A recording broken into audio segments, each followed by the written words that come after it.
السلام عليكم، صباحكم بالخير. رانا في جيجل في مزغيطان، يعني جيجل منطقة سياحية بأتم معنى الكلمة. يعني لا إله إلا الله محمد رسول الله. من ناتير ربي خلقها ما شاء الله. بحر ما شاء الله.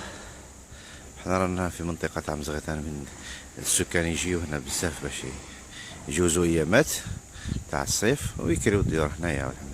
لكن للأسف شوف يعني السلطات المحلية والناس اللي يعني اللي مسؤولين على هذا، نشوف يعني كارثة كارثة.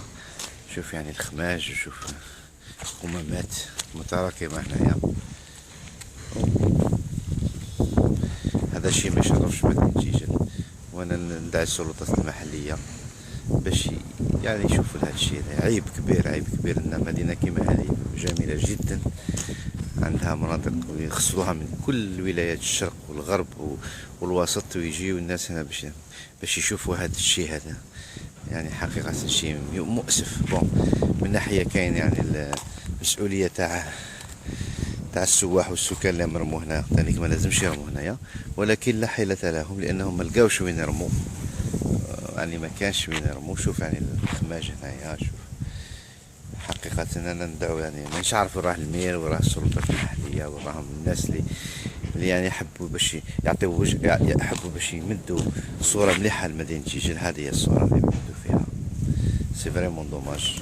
شوف هنا وشوف لا ناتور تاع مدينة جيجل. دوك يعني نشوفوا رانا في منطقة يعني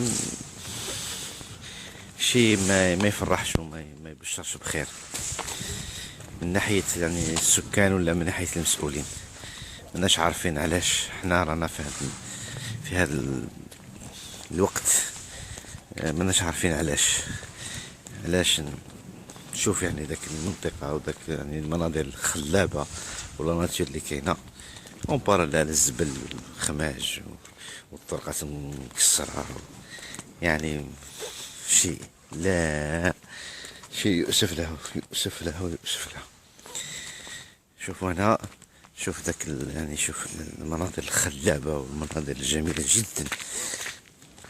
أنا نشوفوا، شوف يعني منظر من هنا، تشوف من أعالي جبال مزغيطان هنا. شوفوا، شوف فيو اكسترا اوردينار على البحر.